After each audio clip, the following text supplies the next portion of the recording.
Si depuis pas loin de 60 ans, la marque Aston Martin Lagonda est associée à l'agent 007, une autre marque britannique de prestige lui est tout aussi associée, mais de manière un peu moins connue. La marque Bentley existe depuis 1919 et fut liée à la marque Rolls-Royce durant presque 70 ans. Modèle commun, même élégance, même prestige, mais avec une image de sportivité beaucoup plus marquée.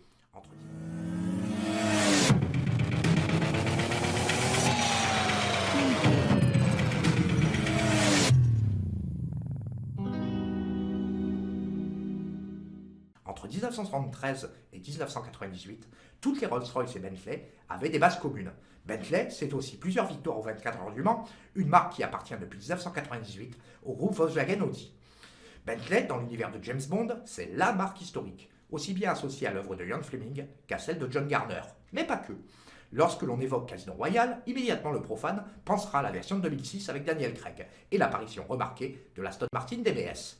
Mais dans le film Casino Royale de 1967 et dans les romans de Ian Fleming, il en est tout autre chose. Dès 1952, James Bond, le héros de papier, possède une Bentley convertible de 1933, 4 cylindres, 4 litres et demi, à compresseur Hammersvilliers. Superbe erreur d'ailleurs du romancier, puisque le modèle ne sera fabriqué que jusqu'en 1931. La preuve que personne n'est infaillible. Cette voiture apparaîtra dans les 3 premiers romans, à savoir Casino Royale, Vivre et laisser mourir et Moonraker. Détruite suite à une course-poursuite avec Hugo Drax, elle sera remplacée par une Bentley Continental de 1954, qui suivra l'agent secret jusqu'au roman Colonel Sun de Kingsley Amis, publié en 1968. Elle reviendra en 2011 dans le roman Carte Blanche, sous forme d'une Continental GT. John Garner, qui fut l'auteur de 16 romans et novélisations entre 1981 et 1996, équipa James Bond de la toute nouvelle Bentley Mulsanne Turbo lors de 4 romans. Une question d'honneur, Nobody Died Forever, No Deal Mr. Bond et Scorpius, soit entre 1984 et 1988.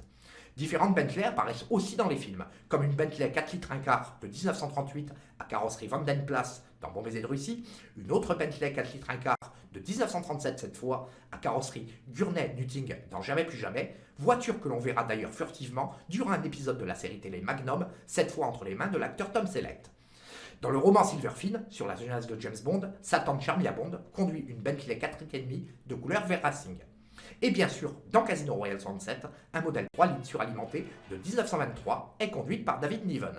Il n'existe que très peu de documentation concernant le véhicule et le tournage. Ce que l'on peut dire rapidement, c'est que son numéro de châssis est le numéro 155, son numéro de moteur est le numéro 169, elle était immatriculée initialement K19, puis SV4797 et actuellement ME58000. Elle est la propriété d'un collectionneur privé et fait régulièrement des concours d'élégance au Royaume-Uni.